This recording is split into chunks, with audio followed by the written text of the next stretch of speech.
Hey guys, welcome back to the show. Today we're going to talk about something that a lot of people struggle with. High credit card debt. It's bad. It's not going to help you out. It's going to make you struggle to ends meet, and you're going to end up paying 10 times more than you need to. Coming up next, Firefighter Financial Toolbox. Join me.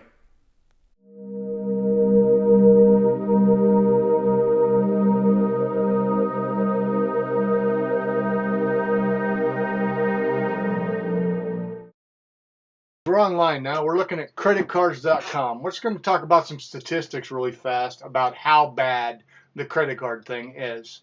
So let's take a look. It says that U.S. adults with credit reports Social Security numbers average $1,734 per account. So let's take a look at average credit card debt. Now I live here in Oregon, and in Oregon it looks like our average credit card debt is $6,012 for each person. Down in California, it's a little bit more at about $64.81. Let's go back east a little bit. Let's look at Massachusetts, $63.27. How about New York? New York's a little bit higher, $66.71. Florida, $63.88. Alaska, Alaska's up there, $8,515 is the average credit card debt in that state. So let's take it like credit card average debt per borrower. As you can see, it's pretty close to $5,500 for the first quarter of 2018, which is the last statistic they have here. So let's talk about the percentage of households that have revolving credit card debt. That means they have credit card debt that's left over from month to month, and it's been rising recently to 38% in 2018 after falling from 41% in 2010, which basically means we're getting worse again. Delinquency rates are trending up again. What does that tell us? Well, for a while, let's look. 2009, remember the Great Recession? That was bad. We hit the highest point at about 6.77% of people that were falling behind. And then we came down, and it looks like we hit bottom about 2015 third quarter, and it was down to about 2.1%. Now we're kind of trending up, and here in first quarter 2018, which is a year ago, but this is the last stat that we have, we're at 2.5% of people being delinquent on their payments. So how do we get out of credit card debt? This is a really important question. A lot of people say, I'll just use a balance transfer card. It cost how much? I transferred the balance from the 18% down to 2.5. I didn't know it was only going to last for 6 months. I didn't get it paid off. Now what do I do? There's a problem with that, folks. When that period goes up, those credit cards go back up to full price, about 18 to 20% depending. So let's take a look at a credit card calculator really fast. So let's use $6,000 since that was about the average, right?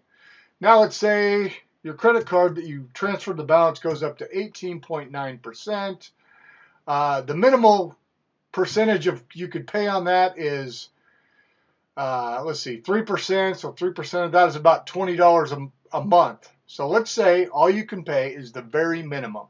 Let's see what we're looking at. Okay, so on that $6,000, you're actually going to pay back $6,180. So you're going to double how much money you borrowed paying it back. And it's going to take you 16.8 years to pay that off. So let's try to improve on that. Let's say, okay, now we're going to pay $40. Okay, same thing.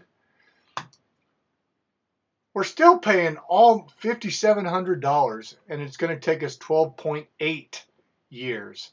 So what if we paid 10%? What if we paid $60 a month on that, which is about 10% of the balance, and we could stay with that? We're still going to pay almost $5,300, guys. That is ridiculous. That's crazy. 125 payments, almost 10 and a half years to pay that off. This is an example of why we have to pay them down. Now, I know you say, well, I've got it. If you've got a credit card that you use for miles, awesome. I like miles too. My wife has a credit card for Amazon she uses. We get free stuff on Amazon when we buy stuff. It works good. But here's the thing. we pay it off every month. So let's say you have that credit card debt. Now we're going to look at some ways that you can pay that off. Now here we're at Credit Card Insider, and we're looking at how to pay off debt. 6 strategies that work. There's a couple of things out there known. The first one is called Debt Avalanche, and we're going to click on that. Debt Avalanche, the idea behind Debt Avalanche is you're going to, of course, make minimum payments on all of your accounts. And whatever money you have left, guys, you're going to put as much as you can towards that account that has the highest interest rate. So let's say you have a credit card that's 18.9%, and then you have another one that's at 10%. We're going to put the minimum on the 10%, and then we're going to put as much extra money as possible into that 18.9% until we get that paid off. Once we get that paid off, we're going to move down to the 10%, and we're going to pay that one off. Then maybe we have some student loan debt, right? We're going to pay that one off. But what we're going to do is we're going to work at our highest interest stuff, get that paid down. You'll reduce the number of interest payments you're going to make, and certainly going to pay less interest in the long run. Second method is called the debt snowball method. Now it's a little bit different, but the idea is with the debt snowball, you're going to put the minimum on all accounts, of course, because you don't want to be delinquent. Then you're going to put as much as you can to this account that has the smallest dollar value or the smallest balance. The reason that is because it's one less payment you're going to have to make, guys.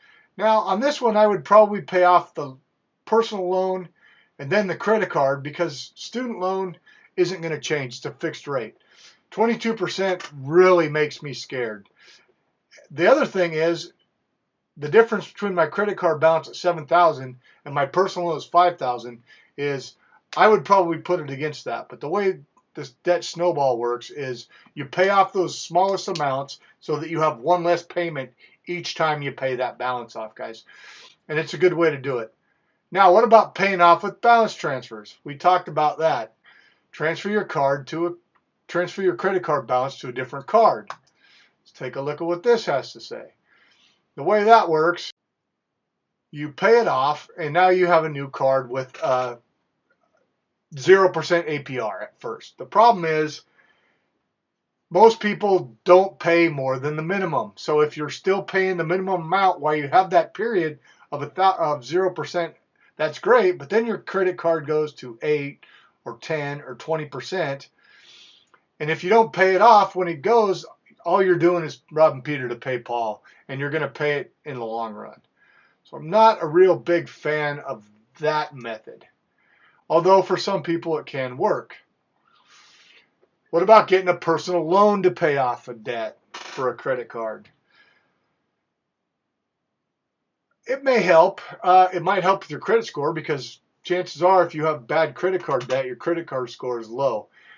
You may be able to get a personal loan through a credit union or other financial institution. Take that balance of the credit card, put it on that, and a lot of times you can get a fixed rate that is lower. The thing to remember, though, guys, is never close those credit cards. Just don't use them. If you close them, it goes on your credit report, and it's going to keep you from that credit cards going up. Okay, and here's one that I disagree with: paying off debt with bankruptcy. If you have complete problems, global problems in finance, maybe filing for bankruptcy is a good deal for you. But for the rest of us, it's not. If you're Trump, you can do it. He's done it 7 or 8 times, I think, and he's president. So it is an option. I'm not saying it's a good option. If there's anything you can do, guys, the best thing to do, as I said, make those payments, pay off. We've talked about 6 different ways here that you can pay off credit card debt. These certainly aren't the only answers, but there are a few good answers for you to think about. If you have a high interest credit card and there's one that you're concerned about, tell me about it in the comments. If not, I want you to like the video, smash the subscribe button, tell your friends about me. We're going to keep talking about different things that can help you with problems and get your finances under control so we can have a good retirement. Thanks again for joining me today on Firefighter Financials Toolbox, and we'll see you next week. Thank you. Goodbye.